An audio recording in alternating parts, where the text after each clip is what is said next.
What a crowd, although I cannot see you.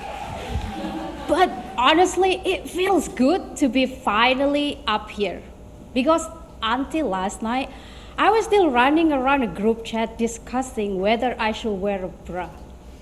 But hey, it's 2024. No one should be afraid of nipples. And this is my shamelessly. I hate this quote. It's delusional. And I've seen this so many times, shared by influencer, motivational speaker, coaches, to push people to follow them or to join their very expensive program. The message is, whatever is wrong in your life, anything that you are unhappy about is your fault. So if you are not successful, it's because you are not doing enough. I first arrived in Hong Kong 14 years ago with only a secondary school diploma. To be invited to speak at one of the best science and technology university in the world, it did make me re-question my self-worth. What can I possibly tell them that speaks, yes, you can, while in my own life, I'm still facing a lot of, no, I cannot. For someone like me who were born into poverty, in the third world country, with parents who never prioritize education, I can list you a lot of things that are holding me down that obviously were not my fault. Shaming people for their shortcomings while ignoring their reality, it's harmful. It's giving gaslighting. A few months ago, I was locked out of my employer house while throwing out the trash. I didn't have my phone with me. So I went downstairs to borrow a phone and to inform my boss who were out for dinner. The security guard advised me to wait at the clubhouse lobby. It's a luxurious apartment. I sat there for about 5 minutes when a management staff approached and asked me, "Are you a housekeeper?" Which I admit that I am. She then told me that according to their company policy, as a house assistant, I'm not allowed to sit on that couch. She further explained that residents might complain if they saw a housekeeper sit there. My reality is, there are people who don't even want to sit on the same couch as me, let alone giving me seat at a table or opportunity to be their equal. I'll give you another example of a reality check that I experienced. It was actually last year on my way returning from visiting my parents. Our house is 5 to 6 hours from the international airport. We left in the evening and we arrived at 4:30 because my flight was at 6 a.m. I went to the check-in counter and gave them my passport and ticket.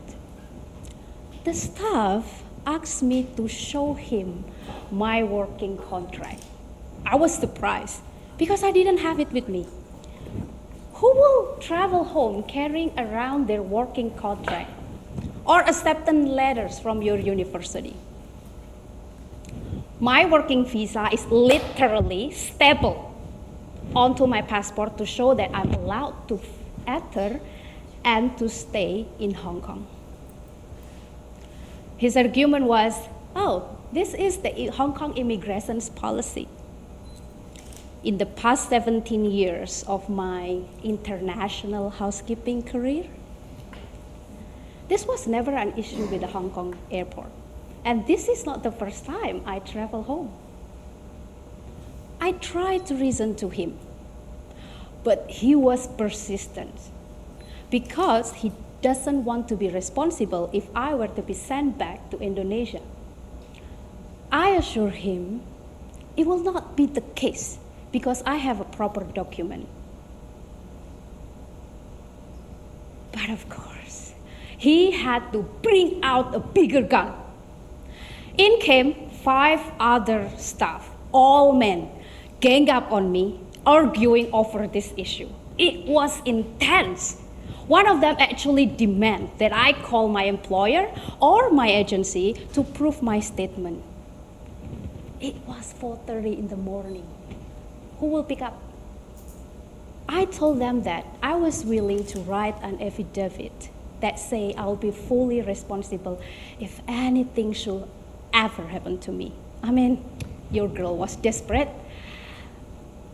I know for a fact that Indonesians, they get 30 days of visa exemptions when they visit Hong Kong.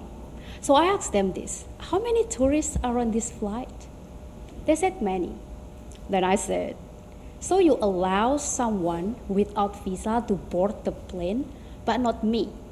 Someone with a working visa and a Hong Kong ID? Oh God, they went through the roof. They told me they could smack my head for being disrespectful, challenging their authority, and didn't know my place. They claimed that my passport is a labor passport, not a regular one, like other citizens. That's why I cannot be treated the same. Total BS. In a corruption-ridden country like mine, the ideal solution to these situations is for me to ask them, how much? Went to the room and shared my hard-earning money with them. But I've learned that navigating Indonesia's airport is like going through a minefield. You never know what gets you. Knowing that I wouldn't budge no matter what, I haven't cried yet, they asked me to write the affidavit that I suggested in the first place. Sorry, you big an activist. I've spent my entire adult life working as housekeeper. This kind of aggressions, it happens far too often. I can no longer count nor cry about it.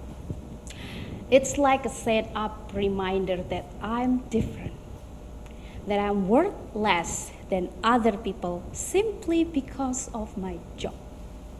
Unfortunately for me, not only I lived through the experience, but I also internalized all of their judgment. Which sadly, it made me feel ashamed whenever someone asks me, what do you do for a living? A glorified work, but only if a wife or a mother do this to take care of their family, but consider low, unskilled, dirty if another woman do this for someone else's family. It's an honest job that carries intersectional discriminations, not only here, but also in my own country, by my own people. Shame is like a virus that viciously attacks my self-esteem. For years, I was trapped and paralyzed in the gaze of others and opinion. And I believed them.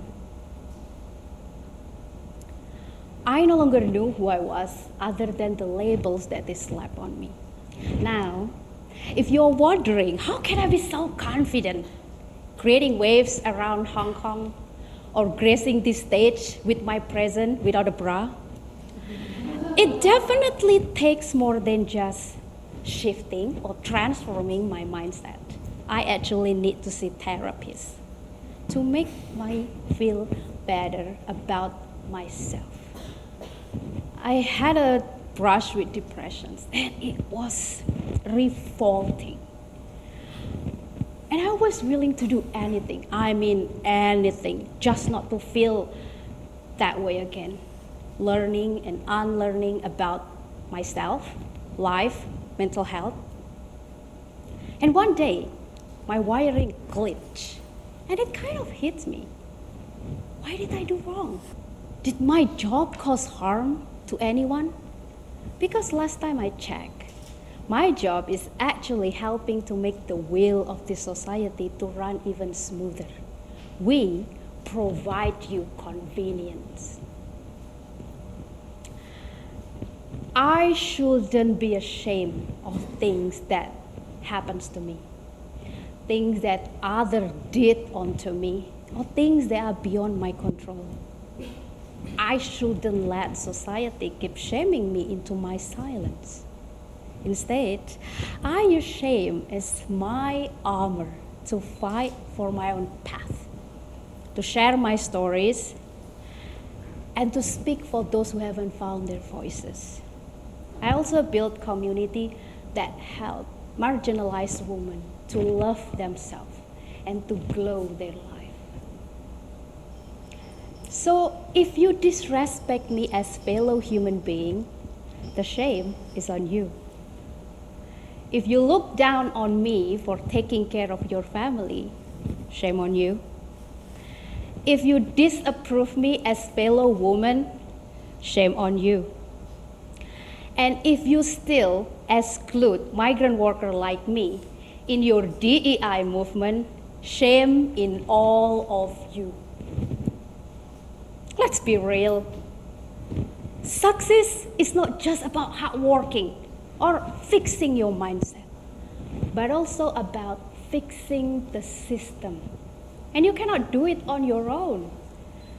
There are cultural upbringing, societal structure, unequal opportunities, government policies, colonization trauma. They are conspiring against you. It's not just you holding yourself down. There is an entire system that benefits from keeping someone like me, like you, in the background and stay very demure, very mindful, very considerate of those they are on the front. For centuries, shame has been our society weapon of choice to control us. Especially here in all Asia, shame is deeply ingrained in our culture. Shame creates fears, and fear stops people from challenging their status quo or doing something that they are passionate about. Shame stops victims from seeking out help and support. Shame encourages us to suffer alone in the dark. Take a look back and think on those moments that still carry shame in yourself. And ask yourself this: why? What the shame for? Who benefits from your shame? How many opportunities you miss because of this? It is important to reflect on this, to stop blaming and belittling yourself, to move forward, escape the shame game. My name is Eny Bawse, and this is my shameless story. Thank you.